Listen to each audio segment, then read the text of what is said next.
မတော်ခင်မေးရပွားရပစ္စည်းကိုထည့်ပေးနေရပါတော့ဒီဘက်စပီနဲ့လုပ်လိုက်မယ်နော်ဒါကမန္တလေးလေးစေးရောက်ပါပြီမန္တလေးစေးကနေတတော်မှာဖြစ်ပါတယ်အဲ့ဒါပြီးတော့မဲလေးစေးတော်တာအကောင်အဲ့အကူကြီးမြေမှာငိုချင်းလာတာဒီလားမြန်မာနိုင်ငံကိုခွဲရတော့မယ်ဆိုပြီးတော့ငိုချင်းလာငိုရငိုရင်းနဲ့လည်းရိုက်တယ်ရမ်းလာတယ်ဆိုပြီးရိုက်တယ်အဲ့ပြီးတော့ငိုတိတ်သွားပြီခဏနေရောတိတ်သွားပြီးတော့အဲ့မှာဘန်ကောက်ရောက်ပြီဒါဘာလို့တော့ရန်လာလို့ပြီးထည့်ရိုက်တယ်ရိုက်ပြီးတော့ immigration ကြီးဖြတ်ပြီးတော့luggage claim နဲ့နေရာရောက်ပြီးဆိုတော့ luggage claim ကိုစောင့်နေပါယူဖို့စောင့်နေပါတယ်စောင့်ပြီးတော့ on the way to hotel ဘာရောက်ပြီဆိုတော့သွားပါပြီ hotel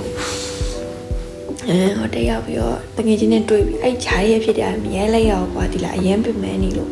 အဲ့ပဲတငယ်ချင်းက Uniqlo အိတ်ဝယ်တယ်ဒါကတော့မူရရဲမှာစောင့်နေနေရောက်တော့ပချနဲ့အိမ်မှာနေတော့မေးပဲနဲ့ဝါတီတာတီအမတ်တရားလို့ပြီးတော့နောက်တစ်နေ့ရောက်သွားပြီဘန်ကောက်မှာဟိုတယ်ငားလိုက်တော့သူစမ်းတာပြတို့ရှာပါပဲဖြစ်ပါရဲ့ရှင်းလင်းနော်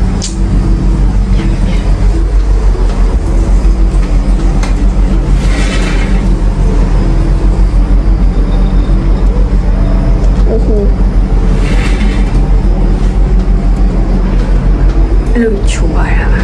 ထဲရခြင်းဒီမှာဟောလာ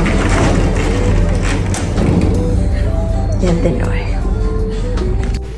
ကေအဲ့ပြီးတော့ညဖွာပစ္စည်းပြန်သိမ်းနေသိမ်းပြီးတော့မိကုံပတ်ပြီးတော့မိုင်းနေတော့ငွေချမ်းကိုရဆိုင်မှာလိုက်ကျွေးရပေါ့နော်အဲ့ပြီးတော့ on the way to airport အဲ့ညော်နဲ့နဲ့လေးနဲ့ပဲသွားတာအေးအီတလီကိုမေးပြီးဒါစောင့်နေရပါတော့ဟိုသွားတော့မှဆိုတော့check in ဝင်မှုစောင့်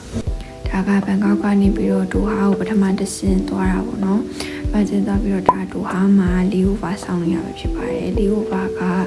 3နာရီခွဲ4နာရီလောက်ပဲဆောင်းလိုက်ရတယ်ပေါ့နော်။အရင်မကြားတဲ့ဟာကိုယူထားဆိုတော့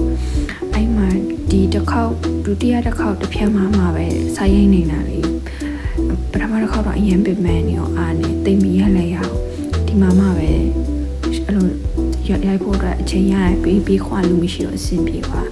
ဒီတစ်ခေါက်ကျွေးတဲ့ဟာအကောင်းဆုံးပဲပထမတစ်ခေါက်ကဘယ်လိုမှမစားနိုင်ဒါကတော့မပတ်စာရောက်ပြီးတော့မီလန်မြို့တွေကိုသွားနေရဖြစ်ပါတယ်ဒါရထားပေါ်မှာဒီတိုင်းလာလို့ဆိုတော့အပြင်မှာတော့တော်တော်လာရပေါ့ကြည်ရတယ်အမေအမအလေးနေပြန်ပြီးတော့တိတ်ပြီးတော့မဖြစ်ကြည်ရတယ်မကောင်းဒါကတော့ပါမာစတေရှင်ရောက်တာပေါ့နော်ဂျားရတစ်ဖြက်တည်းကနေလည်းအလို့ဆိုတော့မြင်လိုက်ရအောင်အလို့ရှုံနေရပါပဲဒီနေ့ကတော့အဲ့ဒါတခုကတော့အင်ရှင်နေရလာကြိုးပြီးတော့ပေါ့နော်အိမ်ဝင်သွားဖို့အတွက်ဒါကတော့အိမ်ရောက်ပြီးတော့ခဲလီတစ်ဖြက် room tour တိတိလေးပေါ့နော်ကြည့်ပေးကြရတဲ့များကိုကျေးဇူးတင်ပါတယ်ရှင် Thank you